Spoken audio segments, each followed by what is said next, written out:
La semana pasada vi un fantasma.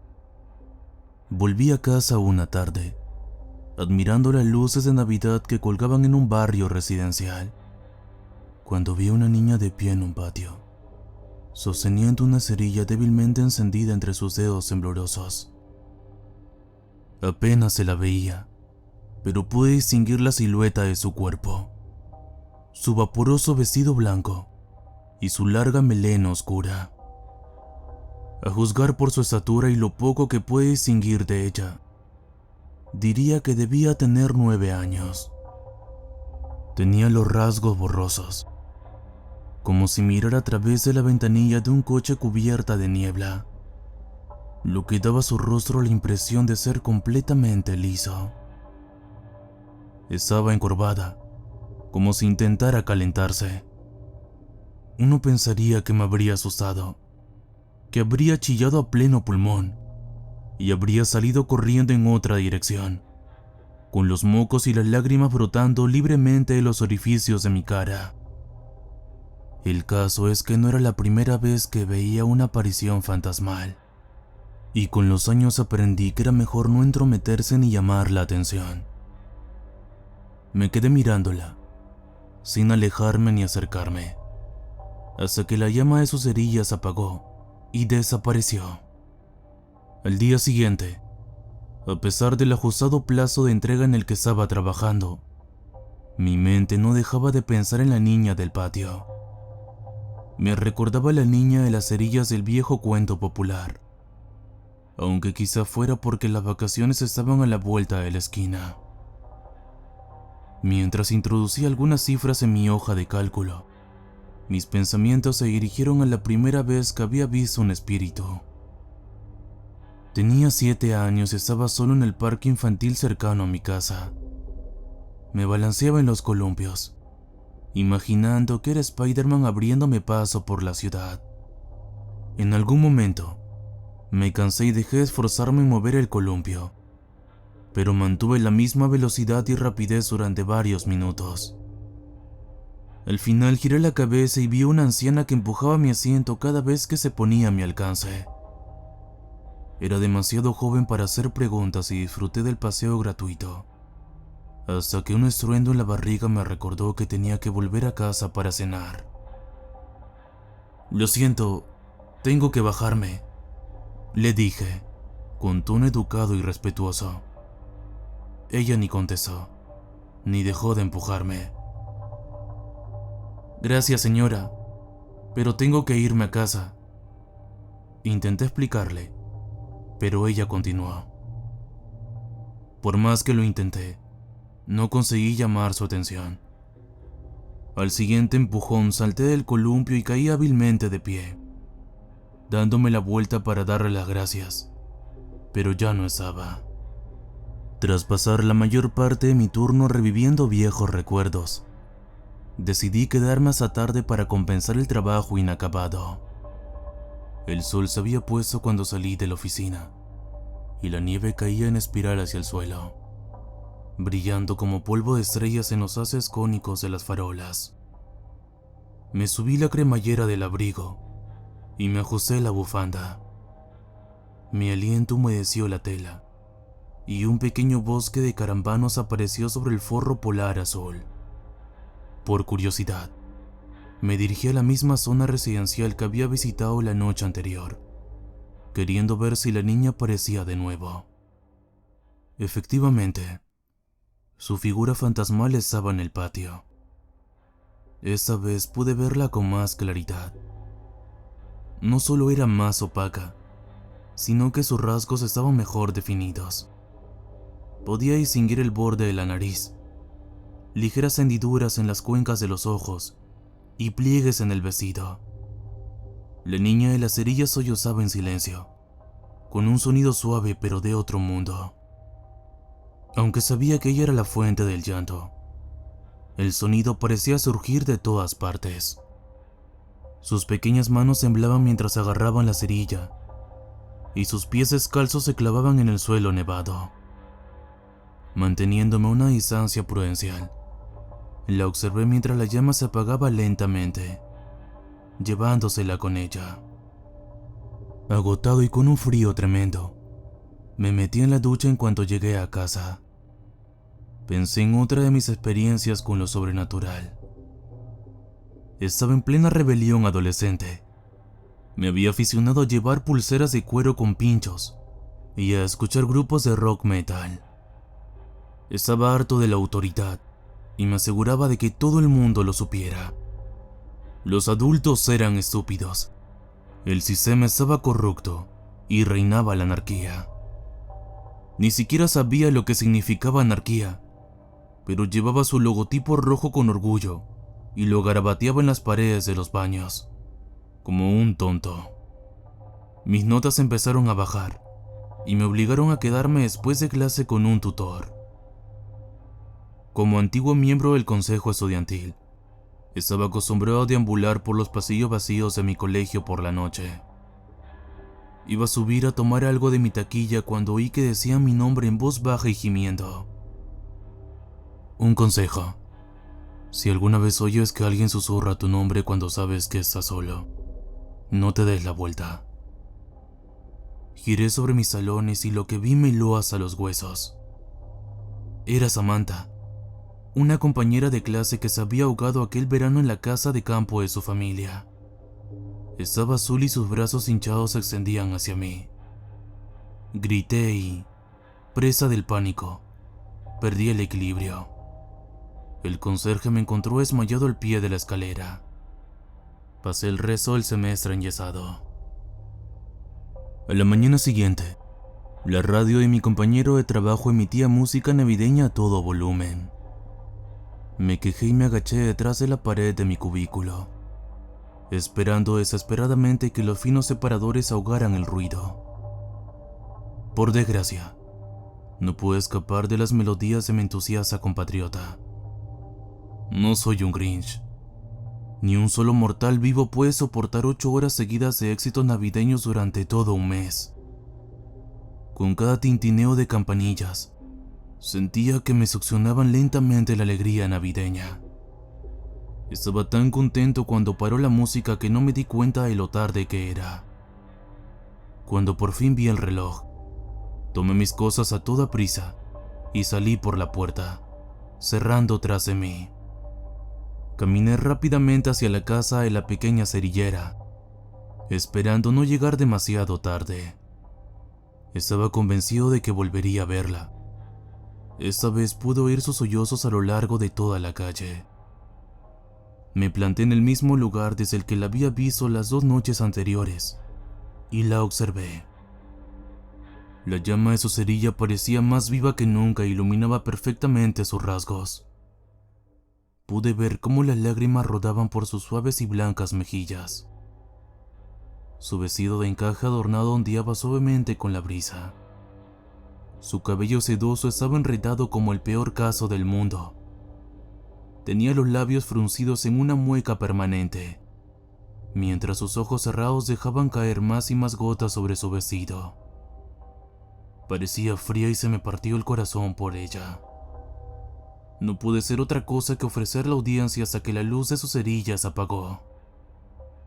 Volví a casa y compré un pollo precocinado y una barra de pan en el supermercado de la esquina. Comí mientras hojeaba la web.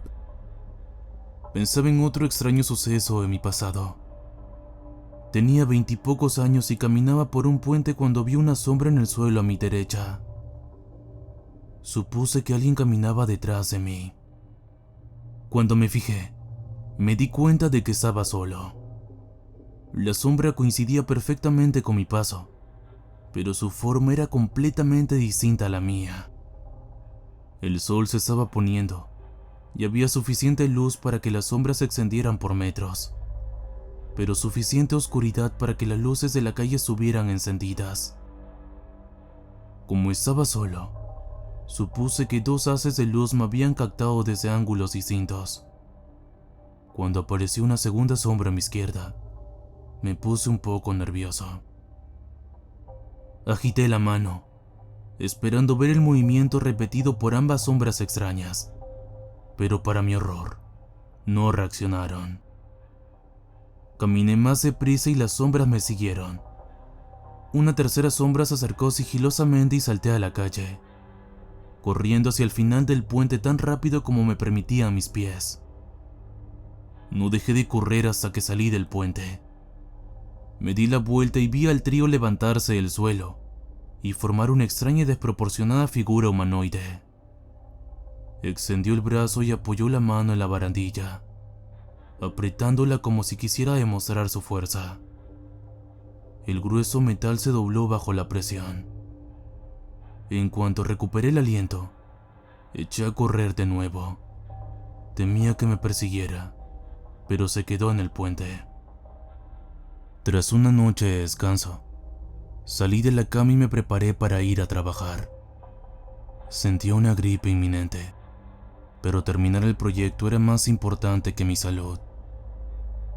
Con la frente ardiendo y la nariz goteando, me dirigí a la oficina y me desplomé en la silla del ordenador. No tenía fuerzas para dar el largo paseo que me llevaba a casa de la niña de las cerillas, así que opté por una ruta más rápida. La nieve crujía y crepitaba bajo mis botas gastadas mientras caminaba por la calle. Me estaba quedando sin fuerzas y me senté en un banco para recuperarlas. Levanté la vista hacia el oscuro cielo nocturno y oí el lejano sonido de las risitas de una niña. Puede parecer una tontería, pero vi una estrella fugaz, y eso me animó lo suficiente como para terminar el camino de vuelta a casa. Me fui directamente a la cama y pensé en el niño que había desaparecido de mi parque hacía tantos años, y en cómo nadie había encontrado rastro de él desde entonces. Pensé en el estudiante de primer año que se había caído por las escaleras y se había roto el cuello una semana después de que yo me hubiera caído en esa misma escalera. Las autoridades del colegio afirmaron que se había tropezado con una grieta en las escaleras. Por último, pensé en la joven y su bebé, que habían sido atropellados de frente por un coche que había resbalado en el puente helado el día después de que me persiguieran las sombras. Habían quedado aplastados contra la barandilla, justo donde la sombra estaba de pie observándome. Ninguna de esas víctimas sabía lo que yo aprendí con los años. Es mejor no entrometerse ni llamar la atención. Nunca acaba bien. Los periodistas cubrieron la historia la mañana siguiente en las noticias. La casa donde había visto a la niña de las cerillas se había incendiado y quemado por la noche. No hubo sobrevivientes. Ayer vi la silueta de la niña de las cerillas en otra casa al otro lado de la ciudad. Quizá debería avisar a los propietarios. Pero, como ya he dicho, es mejor no entrometerse. No quiero ser la próxima víctima.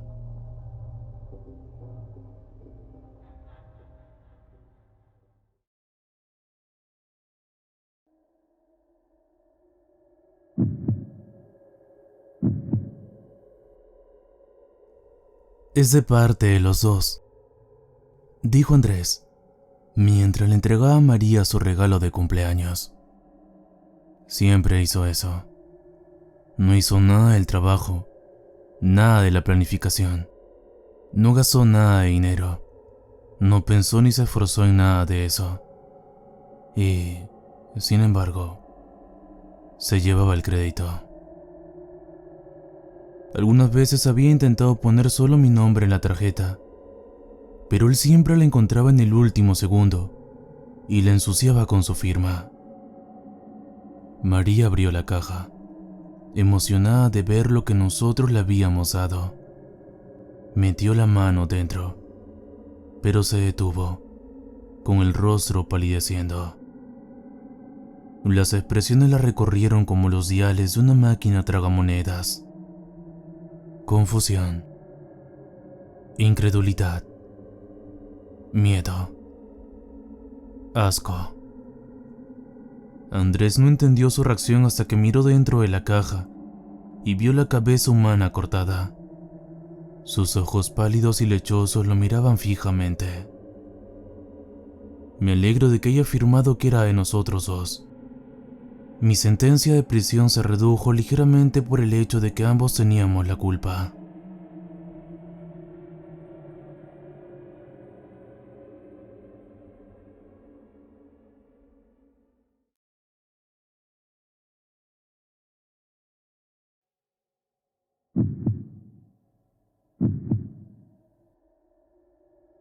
Esa tarde ha llamado a mi puerta un grupo de cantores de villancicos y estoy segura de que al menos uno de ellos estaba muerto. Acababa de salir de la ducha y estaba viendo repeticiones en la televisión, cuando oí sonar el timbre. Se me salió el corazón del pecho y mi primer instinto fue correr a refugiarme. Llámeme antisocial, pero el sonido del timbre es una de esas cosas que no soporto. Siempre que pido una pizza, voy de un lado a otro nerviosa hasta que llega. Mi mente se acelera y no puedo concentrarme en nada más que en los minutos que pasan. Temo el timbre de la puerta y tener que contestar. Lo temo con toda mi alma. Mi gato, que comparte mi desaprobación, se escabulle entre mis piernas y huye a mi dormitorio. No voy a mentir. Una gran parte de mí deseaba esconderme con él debajo de la cama, para no tener que lidiar con otro ser vivo. En retrospectiva, tal vez obtuve exactamente lo que deseaba. En los últimos 2 años, hubo muchos allanamientos en morada en mi zona. Para entrar en una casa, los ladrones se disfrazaban de cualquier cosa, desde empleados de compañías eléctricas hasta policías. Es increíble lo confiada que es la gente con quienes creen que tienen autoridad. Una vez dentro, los ladrones noqueaban al dueño de la casa y le robaban todo lo de valor. Era algo terrible. Esos cretinos se aprovechaban de los débiles y los ingenuos. Tampoco era raro que cayeran tan bajo como para atacar a ancianos. Por eso tenía un bate cerca de la puerta. Lo confieso, suena un poco drástico, pero no es que lo blandiera y se lo lanzara a la gente a la cara ni nada por el estilo. Lo mantenía fuera de la vista, pero al alcance. Nunca se es demasiado cuidadosa hoy en día. No es que mi gato estuviera dispuesto a correr y atacar a un asaltante para salvarme. Necesitaba un poco de protección para mi propia tranquilidad. Eso es todo. Justo cuando llegaba a la entrada, el timbre volvió a sonar, dándome el susto de mi vida. Salté varios metros en el aire y solté un grito agudo. Al mirar por la mirilla, vi a un grupo de cantores de villancicos. Me pareció un poco extraño que no los hubiera oído cantar antes en la puerta de mi vecino. Normalmente, los oigo venir desde el final de la calle y apago rápidamente todas las luces con la esperanza de que supongan que me he ido y se salte en mi casa. Pero esta vez no. Tal vez mis vecinos no estaban, y mi casa era la primera habitada con la que se habían topado esos cantores de villancicos en mi calle. Con una mano tendida hacia mi bate, abrí la puerta unos centímetros. Ni siquiera esperaron a que dijera nada, y empezaron a entonar un canto monacal. Sonaba hermoso e inquietante a la vez. Había 7 cantantes, pero parecía un coro completo. La antigua canción me puso la piel de gallina y abrí lentamente la puerta para ver mejor. Sus voces, que salían de sus rostros parcialmente cubiertos, resonaban melodiosamente en la oscuridad. Estaba acostumbrada a los villancicos habituales, pero estos hermosos cantos gregorianos me hicieron sentir completamente a gusto. A través de sus rostros algo oscurecidos, podía ver cómo se movía la boca de los cantores mientras inhalaban y exhalaban música pura. Sus cantos parecían atravesarme el alma. Miré a los cantores de villancicos, uno por uno, y examiné los rasgos de sus descoloridas capas rojas y verdes. Parecían tan antiguos como las canciones que cantaban. Las ropas estaban hechas jirones, rotas y sucias. Era impresionante. Esos cantantes habían tomado muchas molestias para parecerlo. Cuando mis ojos se dirigieron a otro cantante del grupo, noté algo extraño. Era el más alto del grupo, así que cuando me incliné, pude ver los ojos de su rostro a su lado. Eran pálidos e inmóviles. Estaban fijos en mí. pero el barbudo no parecía reconocer mi presencia. Las voces se hacían cada vez más fuertes. El esplendor de los cánticos contrarrestaba el miedo cada vez mayor que sentía mientras miraba al feriante del fondo. No sé qué me impulsó a hacerlo, pero miré hacia abajo y empecé a contar sus pies. Conté 12 en total, pero pude ver 7 cabezas. Algo no encajaba. El familiar timbre del reloj de mi abuelo me hizo darme cuenta de que llevaba más de 1 hora en la puerta. Jadeé y miré el reloj para asegurarme de que no era un error. Tuve que darle cuerda al reloj antes ese mismo día, y sé que podría haberlo estropeado de alguna manera. No había ningún error. Había pasado 1 hora, y de repente me di cuenta del frío que tenía. Me temblaban las manos, tenía las piernas entumecidas, y apenas podía moverme. Miré hacia el retrovisor de mi izquierda, y vi que mis labios se habían vuelto azules. Levanté una mano para decirles a los cantores de villancicos que me esperaran, cerrando la puerta para evitar que más frío abrasador del invierno se colara en mi casa. Empecé a tararear su melodía, aunque nunca he sido una gran cantante, así que desafiné bastante. De la despensa de la cocina tomé judías y zanahorias enlatadas para donarlas a la organización benéfica de la que procedían. Podía escuchar cómo las voces se iban apagando una a una.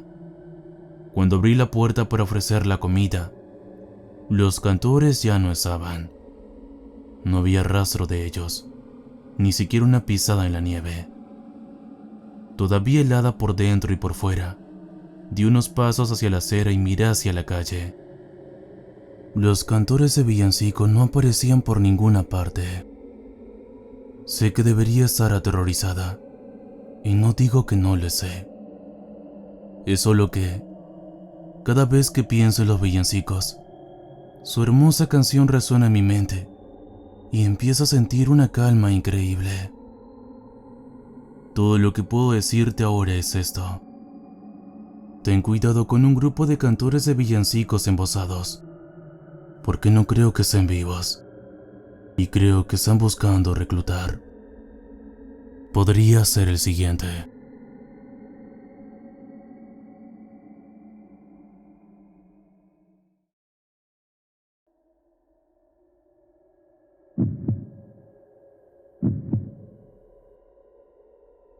No era tanto el llanto del bebé lo que le molestaba. Era el hecho de que podía oírlo surgir del fondo del océano.